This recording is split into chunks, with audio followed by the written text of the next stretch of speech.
Hello बच्चों, क्या हाल चाल। आई होप आप लोग बहुत अच्छे होंगे और आपकी स्टडी भी बहुत अच्छे तरीके से चल रही होगी। तो आज हम लोग स्टार्ट कर रहे हैं कक्षा 10वीं का चैप्टर नंबर 6, जिसका नाम है त्रिभुज। हिंदी मीडियम वाले एकदम एक्टिव हो जाएं, क्योंकि आज हम लोग त्रिभुज के बारे में पहले देखिए क्या है कि ये जो चैप्टर है ये कक्षा 9वीं से रिलेटेड है।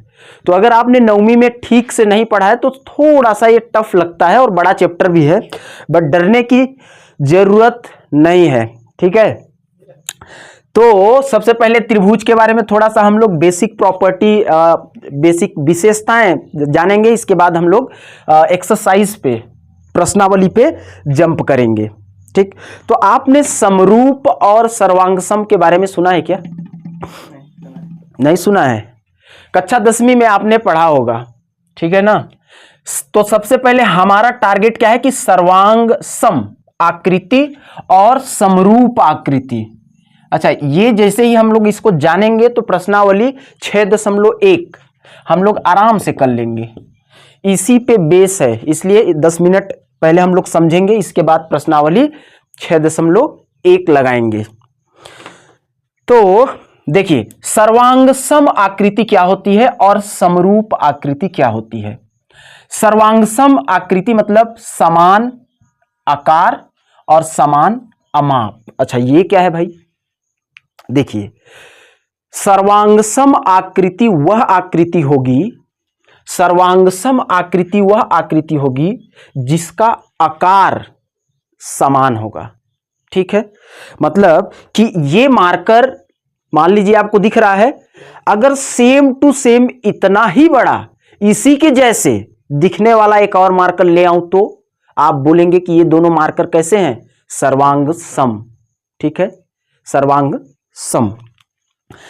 अच्छा, इसी के जैसे एक छोटा सा मार्कर अगर है तो हमें बोलेंगे, छोटा सा मार्कर है तो हमें बोलेंगे कि उसका आकार तो ठीक है, मतलब ये ए भी मार्कर है, ए भी मार्कर है, लेकिन साइज मतलब सेम टू सेम अगर दिख रहा है, कैसा दिख रहा है? सेम टू सेम, हूबहू, तो उसको बोलेंगे समान आकार। क्या बोलेंगे? समान आकार। समान आकार। जैसे मैं यहां पे बना दूं एक लड़का ऐसे और यहां पे एक लड़का ऐसे, तो अच्छा देखिए, क्या ये एक जैसे दिख रहे हैं? नहीं, मतलब दिख रहे हैं एक जैसे। नहीं, एक जैसे दिख रहे हैं कि नहीं दिख रहे हैं? दिख रहे हैं। तो इसको बोलेंगे समान आकार। क्या बोलेंगे? समान आकार। लेकिन सेम टू सेम अगर इतना 10 मीटर इसका हाइट है और इसका 5 मीटर हाइट है, तो हम बोलेंगे अमाप अलग अलग है। अमाप क्या है? अलग अलग। मतलब साइज, साइज क्या है? अलग अलग। अलग अलग है। साइज क्या है? अलग अलग है। ठीक है, अगर मैं देखिए, एक मैं यहां पे गोला ले लेता हूं ऐसे, फिर दूसरा गोला ले लेता हूं ऐसे, तो अब देखिए इसका त्रिज्या 5 है और इसका त्रिज्या 5 है, तो हम क्या करेंगे? क्या एक जैसे दिख रहा है? तो एक जैसे दिख रहा है तो समान आकार है। लेकिन अगर 5 ए भी है, 5 ए भी है, तो हम बोलेंगे समान अमाप है, यानी साइज भी समान है। सही नहीं है? सही है कि नहीं? अब देखिए, ये गोला है और ये गोला है, तो क्या ये एक जैसे दिख रहे हैं? गोला, गोला ये भी है, गोला भी है, तो इसको बोलेंगे समान आकार है। एक जैसा मतलब समान आकार। ये कैसे दिख रहे हैं? समान। तो समान आकार, लेकिन नापेंगे तो ये तो 4 सेंटीमीटर इसकी त्रिज्या है और इसकी 2 सेंटीमीटर, तो इसकी त्रिज्या 4 सेंटीमीटर और इसकी 2 सेंटीमीटर, तो क्या साइज भी समान है? नहीं।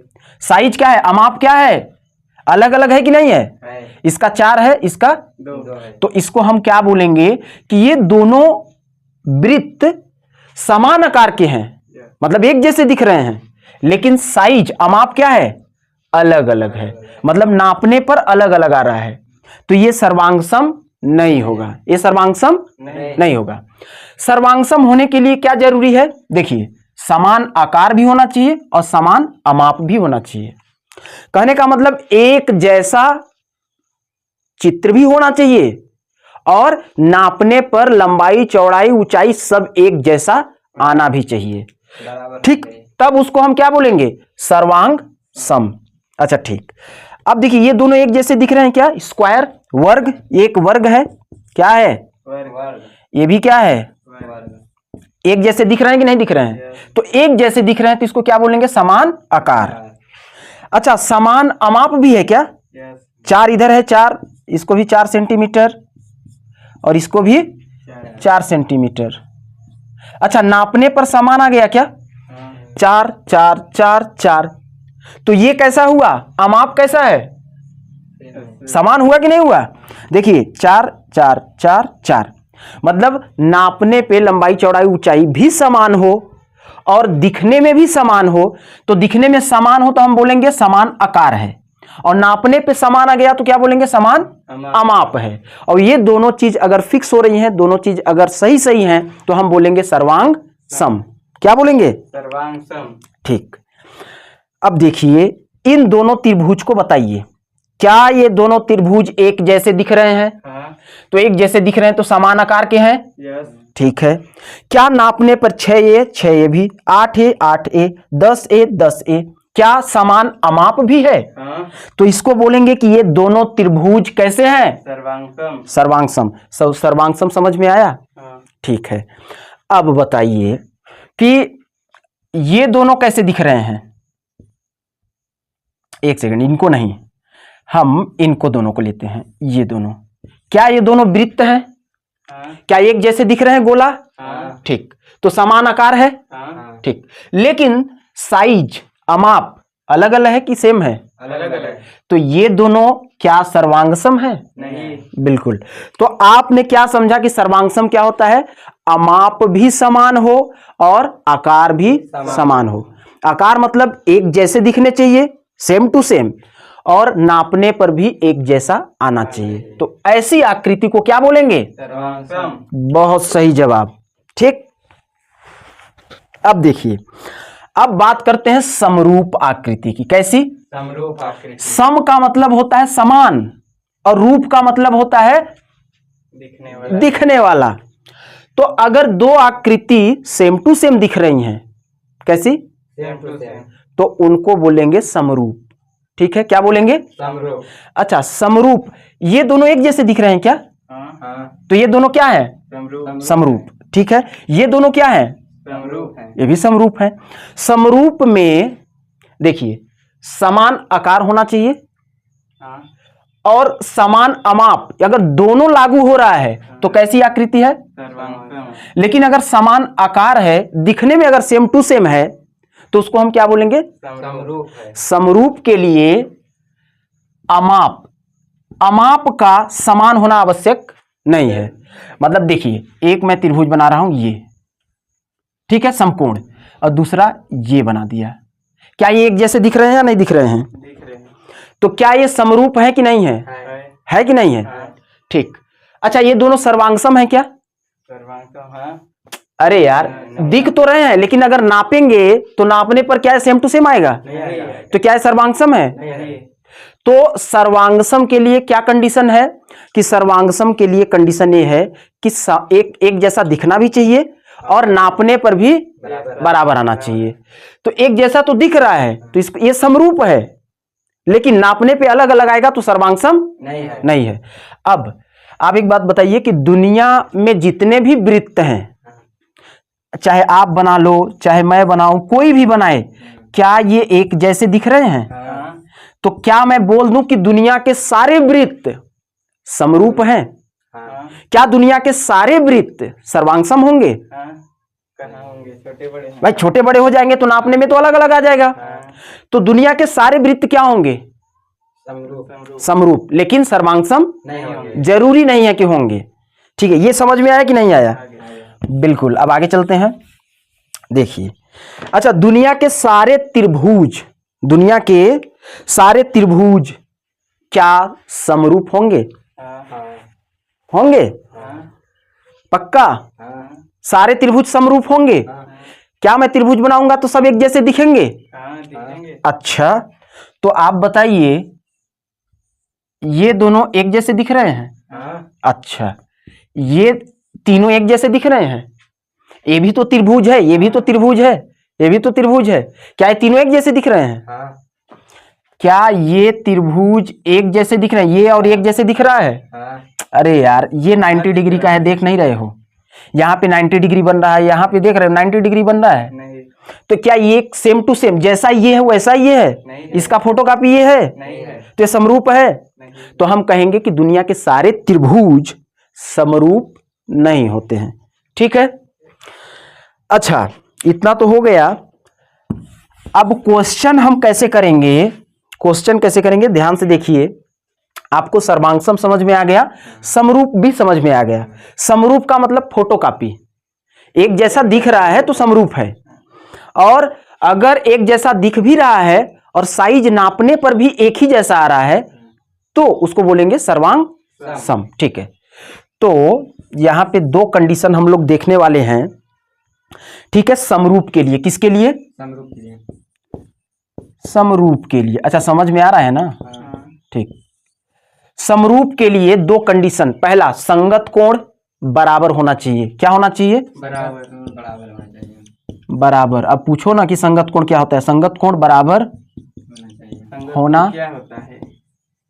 चाहिए, और संगत भुजाओं का अनुपात भी बराबर होना चाहिए। बराबर होना चाहिए। ये दो कंडीशन आपके दिमाग में फिट होना चाहिए भाई, मैं पूछूंगा भी।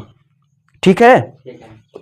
समरूप के लिए क्या कंडीशन है बताओ? संगत कोण बराबर होना चाहिए, संगत कोण बराबर होना चाहिए और संगत भुजाओं का अनुपात बराबर होना चाहिए। संगत भुजाओं का अनुपात भी कैसा होना चाहिए? बराबर होना चाहिए। बराबर होना चाहिए। ठीक है, देखिए मान लीजिए इधर कितना है 90 डिग्री, ए भी कितना है 90 डिग्री, 90 डिग्री, ए भी कितना है 90 90 डिग्री। ठीक है, तीनों कोण कितना है 90 डिग्री का। तो संगत कोण बराबर होना चाहिए। इसका मतलब क्या है कि यहां अगर ये 50 डिग्री है तो यहां भी कितना होना चाहिए? 50 डिग्री, और यहां भी कितना होना चाहिए? 50 डिग्री। 50 डिग्री। ठीक है, तो 90 और 50 140, और बचा ये आपका 40, और ये अगर ये 40 है तो ये भी 40 होना चाहिए। 40, और ये भी 40। 40। तो अगर तीनों में हमको चेक करना है कि क्या ये तीनों समरूप हैं, तो संगत कोण अगर मान लीजिए A B C D E F G H I, ठीक है, इन तीनों को चेक करना है कि ये समरूप है कि नहीं है। तो कंडीशन क्या? संगत कोण बराबर होना चाहिए। बराबर होना चाहिए। मतलब कोण ए बराबर, एक सेकेंड, कोण ए किसके बराबर होना चाहिए? कोण डी के, कोण डी के, और बराबर किसके होना चाहिए? कोण जी के। ठीक, तो देखिए यहां ऊपर यहां ऊपर यहां ऊपर, यहां पे 40, यहां पे 40, यहां पे 40, अगर तीनों कोण बराबर हैं तो हम बोलेंगे यहां पे संगत कोण क्या है? बराबर। बराबर। फिर अगर सी वाला देखेंगे तो इसका क्या देखेंगे? एफ, और इसका क्या देखेंगे? आई। तो कोण सी बराबर कोण एफ बराबर कोण आई, ये बराबर होना चाहिए। और इधर कोण बी बराबर कोण ई बराबर कोण एच। ये तो इनको बोलते हैं संगत कोण। क्या बोलते हैं? संगत कोण। तो क्या इन तीनों में संगत कोण बराबर है? ठीक। अब संगत भुजाओं का अनुपात क्या होता है? संगत भुजाओं का अनुपात क्या होना चाहिए? देखिए संगत भुजाओं का अनुपात अक्सर दो आकृति को लेकर के आएगा। कितनी आकृति को? दो आकृति को। तो मैं यहां पे इसको मिटाता हूं। ठीक है, इन दो आकृति पे हम लोग चर्चा कर रहे हैं ना, ऐसे कर दे रहा हूं। ठीक है, अब देखिए संगत कोण बराबर है डी और जी, ई और एच, और एफ और आई। सही है कि नहीं? तो संगत कोण बराबर होगा, इसका मतलब क्या है कि ये तो हमने देख लिया।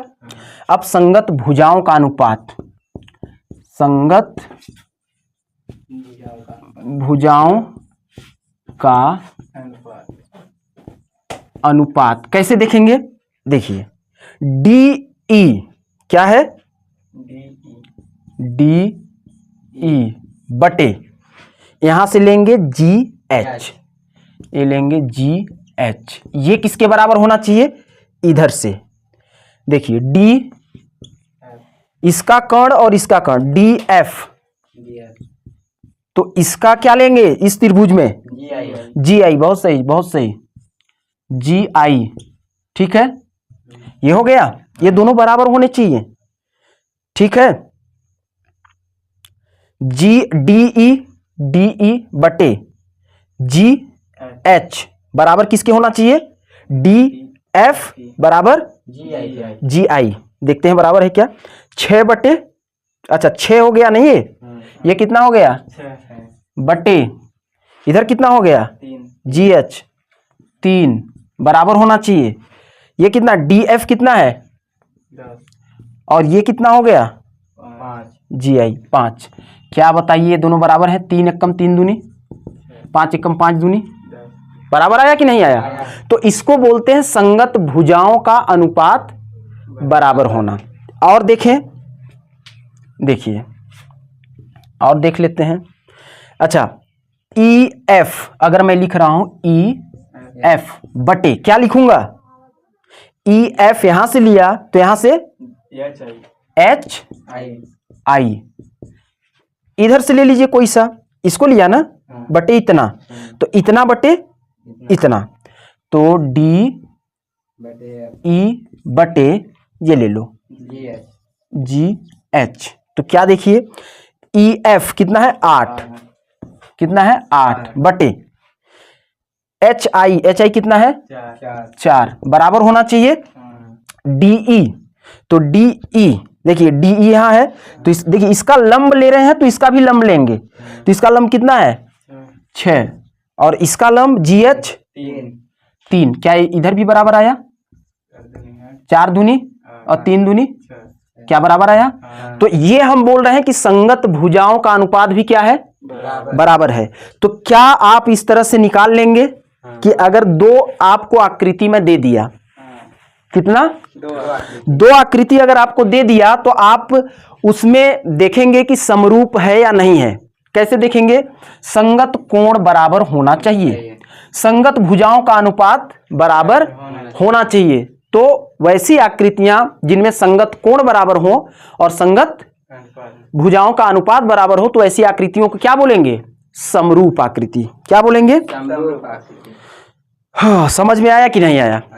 बढ़िया से पूछूं अब? ठीक है, क्वेश्चन दे रहा हूं, मिटा दूं? ठीक, हाँ बोलो। अब YouTube से देख के उतार लेना। ठीक है ना? समरूप समझ में आया या नहीं आया? सर्वांगसम समझ में आया या नहीं आया? मैं क्वेश्चन दे रहा हूं, अगर नहीं बना तो डंडा भी तैयार है भाई। ठीक है ना?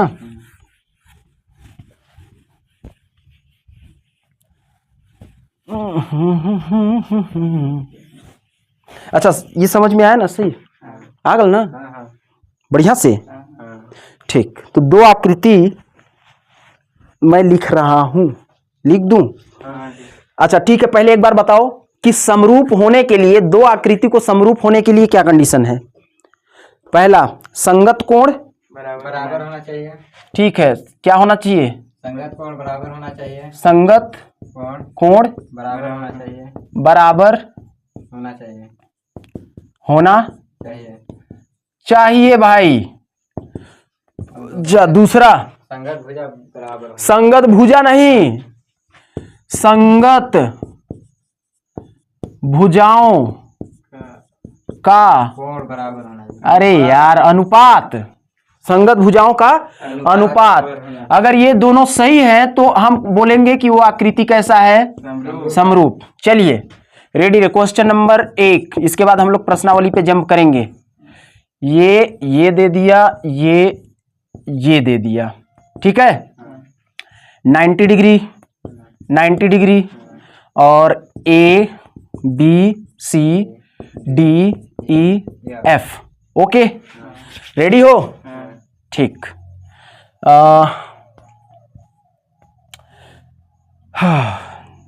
इसको दे देता हूं 6। 8 7 या फिर 6 8 और इधर 10 और इधर भी 10, ठीक है। और इसको मैं दे देता हूँ 60 डिग्री और इसको दे देता हूँ 50 डिग्री। तो 90 ये 40 डिग्री और ये 30 डिग्री। अच्छा बताइए इसमें क्या ये दोनों आकृतियां समरूप हैं? हाँ क्या ये दोनों आकृति समरूप हैं? हाँ हाँ, चेक करो ना। संगत कोण, पहला संगत कोण क्या होना चाहिए? बराबर होना चाहिए। बराबर। संगत मतलब उसी के जैसा, जहां पे अगर बी है तो एंगल बी किसके बराबर होना चाहिए? ई के। एंगल ई के। ई के बराबर है क्या? हाँ है। 90 डिग्री। चलिए एक तो हो गया। एंगल सी बराबर एंगल एफ बराबर बाका। नहीं है। एंगल सी 50 डिग्री है और एंगल एफ कितना है? 60 डिग्री। 60 डिग्री।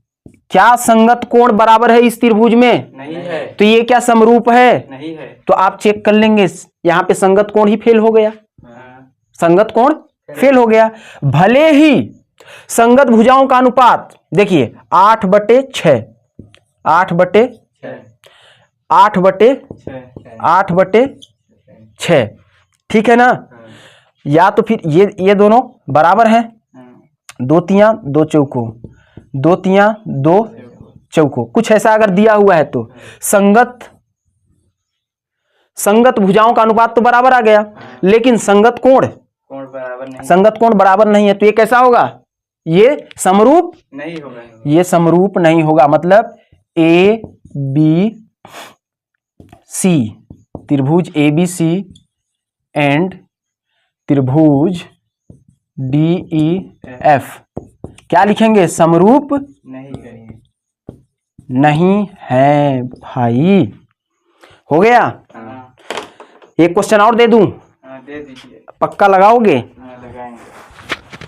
और नहीं लगा पाओगे तो चलो ठीक है, एक क्वेश्चन और देता हूं ना।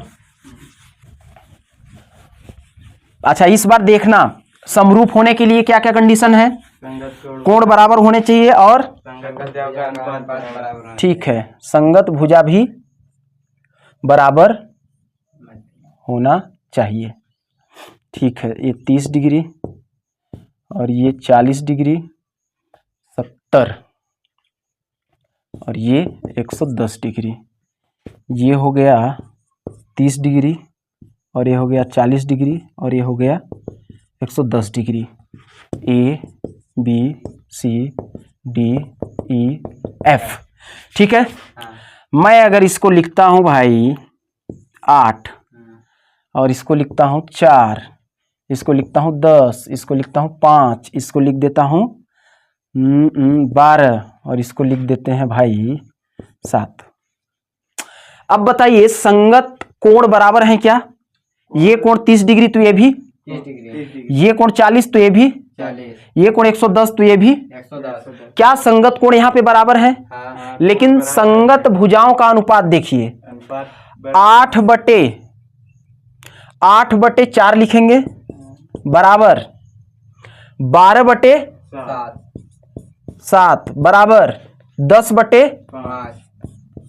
क्या ये दोनों बराबर हैं? 4 दूनी 8 और 5 दूनी, 10। लेकिन 7 और 12 नहीं कटेगा। यहाँ कितना होना चाहिए?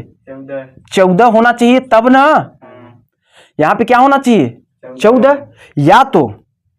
या तो इसको 6 होना चाहिए, या तो यहाँ 6 होता, 6 दूनी, लेकिन यहाँ 7 है। तो क्या संगत बोला रे, संगत भुजाओं का अनुपात बोला लड़का बराबर है? बराबर। संगत भुजाओं का अनुपात बराबर है? नहीं है। तो नहीं है तो भाई इसको क्या मैं लिखूं? समरूप नहीं है। समरूप नहीं है। हल्ला काहे करत है? समरूप नहीं है, टोरे जात है, ठीक है। तो ये समझ में आया ना? ठीक है, अब हम लोग जंप करते हैं प्रश्नावली। कौन सी प्रश्नावली? 6.1। ठीक है, स्टार्ट करें। गूगल। ठीक है, तो प्रश्नावली 6.1, ठीक है, हम लोग करें। देखिए अभी हमने पढ़ा है समरूप और सर्वांगसम। तो एक बात बताइए, प्रश्न 1 में खाली स्थान में पहला दिया हुआ है सभी वृत्त। अच्छा बताइए, सभी वृत्त, सभी वृत्त, ये भी वृत्त, ये भी वृत्त, ये भी वृत्त, ये भी वृत्त, सभी वृत्त सर्वांगसम होंगे या समरूप होंगे? समरूप होंगे। समरूप होंगे, एक जैसे दिखेंगे। क्या सभी वृत्त सर्वांगसम है? सर्वांगसम मतलब एक जैसे दिखना भी चाहिए और नापने पर बराबर होना चाहिए। तो क्या ये नापने पर बराबर है? नहीं है। लेकिन एक जैसे तो दिख रहे हैं। तो एक जैसा अगर दिख रहा है तो क्या होगा, समरूप या सर्वांगसम? समरूप। तो यहां पे हम लोग भरेंगे समरूप। ठीक उसी प्रकार सभी वर्ग होते हैं, सभी वर्ग, जैसे ये वर्ग, ये वर्ग, ये वर्ग, क्या एक जैसे दिख रहे हैं? हाँ। तो क्या ये समरूप है? हाँ। क्या ये सर्वांगसम है? क्या नहीं, सर्वांगसम इसलिए नहीं है क्योंकि दिख तो सेम रहे हैं, लेकिन नापेंगे तो अलग अलग आ जाएगा, साइज अलग अलग है। तो क्या भरे, समरूप या सर्वांगसम? समरूप। समरूप, अमरूत, समरूप। समरूप, ठीक है। सभी त्रिभुज समरूप होते हैं। देखिए यहां पे थोड़ा सा समझने वाला चीज है, तो मैं आपको पहले समझा देता हूं, कॉन्सेप्ट समझा देता हूं। क्या बोला है कि सभी समद्विबाहु, मतलब जहां पे दो भुजा बराबर, सभी समद्विबाहु त्रिभुज समरूप होते हैं या सभी समबाहु त्रिभुज समरूप होते हैं? तो देखिए समद्विबाहु मतलब दो भुजा बराबर, ये दो भुजा बराबर है, इसमें भी दो भुजा बराबर है, ठीक है। और इसमें भी दो भुजा बराबर है, तो इनको बोलेंगे समद्विबाहु, ठीक है। इनको क्या बोलेंगे? समद्विबाहु। अब ये समरूप है, ये क्या है? सॉरी, समबाहु, ये क्या है? समबाहु। समबाहु, ये क्या है? समबाहु मतलब तीनों भुजा बराबर। तो एक बात बताइए, सभी समद्विबाहु समरूप है या सभी समबाहु समरूप है? क्या ये समद्विबाहु एक जैसे दिख रहे हैं या ये एक जैसे दिख रहे हैं? एक जैसे समबाहु। समबाहु, ठीक है। क्योंकि ये देखिए, इसको देखिए और इसको देखिए, ये ऊपर है और ये देखिए ऐसे टेढ़ा है, तो क्या ये एक जैसे दिख रहा है? नहीं। फोटोकॉपी दिख रहा है? नहीं। लेकिन इसको अगर छोटा करेंगे तो क्या ये आएगा? हाँ। इसको छोटा करेंगे तो आएगा, इसको बड़ा करेंगे तो आएगा।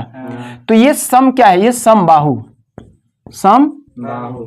तो समबाहु, सभी समबाहु, सभी समबाहु, त्रिभुज समरूप होते हैं। समबाहु, सभी समबाहु त्रिभुज समरूप होते हैं। क्या एक जैसे नहीं दिख रहे हैं? दिख रहे हैं। ठीक। और क्या है? चौथा देखिए, भुजाओं की समान संख्या वाले दो बहुभुज। बहुभुज का मतलब त्रिभुज हो गया, चतुर्भुज हो गया, पंचभुज हो गया, जिसमें बहुत भुजाएं हैं। तो क्या बोल रहा है कि भुजाओं की समान संख्या वाले, समान संख्या मतलब ये समान संख्या मतलब 4 ठो है तो इधर भी 4 होना चाहिए, और अगर इधर 3 ठो है तो इधर भी 3 होना चाहिए, एक ठो में 5 है तो दूसरा भी 5 होना चाहिए। तो भुजाओं की समान संख्या वाले दो बहुभुज समरूप होते हैं यदि संगत कोण बराबर या समानुपाती? बराबर। तो संगत कोण बराबर हो जाएगा, बराबर हो, तथा उनकी संगत भुजाएं बराबर या समानुपाती? अभी हम लोग ने देखा है समानुपाती, पढ़ा भी है। निम्नलिखित क्वेश्चन नंबर 2, निम्नलिखित युग्मों के दो भिन्न भिन्न उदाहरण दीजिए। बोल रहा है कि समरूप आकृतियों की, किसकी? समरूप आकृतियों की दो उदाहरण दे दीजिए। दे दीजिए, एक उदाहरण ये, एक उदाहरण ये। क्या दोनों समरूप नहीं है? एक उदाहरण ये और ये एक उदाहरण ये, क्या ये दोनों समरूप नहीं है? तो दे दीजिए, दे दीजिए। एक वृत्त और दूसरा त्रिभुज। समरूप आकृतियों का उदाहरण, क्या ये समरूप आकृतियों का उदाहरण नहीं है? बिल्कुल है। ऐसी आकृतियां जो समरूप नहीं है, जो समरूप नहीं है। क्या ये दोनों एक ही जैसे दिख रहे हैं? नहीं। तो आप बना दीजिए, एक वृत्त एक त्रिभुज, क्या दोनों समरूप हैं? नहीं। तो उदाहरण हमको देना है ऐसी आकृतियां जो समरूप नहीं है। नहीं है। ये हो गया। तो ये समझ में आया कि नहीं आया? आ गया। इसको देख लीजिए। फिर हम क्वेश्चन नंबर करेंगे, एक बचा हुआ है अभी, ये बच गया आपका क्वेश्चन नंबर 3। क्या क्वेश्चन नंबर 3 देखिए, बताइए कि निम्नलिखित चतुर्भुज समरूप है या नहीं। अच्छा, इनको देख करके क्या लग रहा है, क्या ये समरूप है? अच्छा, संगत भुजाओं का अनुपात देखिए ना, संगत भुजाओं का अनुपात, ठीक है, संगत भुजाओं का अनुपात मतलब ये देखिए 1.5 बटे कितना, 3 बराबर 1/2। 1.5 बटे 3 बराबर 1/2, सब में 1/2 आ रहा है। 1.5 बटे 3, 1.5, इसके संगत ये ना होगा, इसके संगत ये होगा, इसके संगत ये होगा और इसके संगत ये होगा। तो सब में तो देख रहे हैं, तो क्या आ रहा है 1/2, ठीक है। इसका देखिए 1.5 डिवाइडेड बाई 3, तो संगत भुजाओं का अनुपात तो यहां पे बराबर आ गया। संगत कोण क्या बराबर है ये चेक करते हैं। देखिए ये एंगल कितना आपको लग रहा है, ये ऐसे लाइन है, अगर ये ऐसे होता यानी ए ऐसे होता तो ये कितना बनता 90, लेकिन ये ऐसे है, ये ऐसे, तो क्या ये 90 है? नहीं है। लेकिन यहां कितना है 90 डिग्री। तो क्या संगत कोण P बराबर है कोण A के? नहीं है। तो संगत कोण बराबर नहीं है, तो क्या ये दोनों समरूप है? नहीं है? तो ये दोनों समरूप नहीं है। क्यों नहीं है? क्योंकि देखिए अब यहां भी देख लीजिए, यहां पे अगर ये ऐसे होता तो ये एंगल कितना होता 90, इधर भी 90 है, तो हम कहते कि एंगल R बराबर है एंगल C के, लेकिन ये ऐसे नहीं है, ये तो भैया ऐसे है, तो क्या ये एंगल 90 डिग्री है? नहीं है। तो क्या एंगल R एंगल C के बराबर है? नहीं है। तो देख रहे हैं कि संगत भुजाओं का अनुपात तो बराबर है, लेकिन संगत कोण बराबर नहीं है। तो इसका आंसर क्या हो जाएगा? क्या बोला है, बताइए कि निम्नलिखित चतुर्भुज समरूप है या नहीं। तो मैं उत्तर में क्या लिख दूं? समरूप नहीं है। है या नहीं? नहीं है। नहीं। ये यहाँ पे 6.1 आपका खत्म होता है, और हम लोग नेक्स्ट वीडियो में अब देखेंगे 6.2। इसी प्रकार से अगर वीडियो आपको समझ में आता है तो प्लीज चैनल को सब्सक्राइब करें, लाइक करें और शेयर करें। बहुत बहुत धन्यवाद।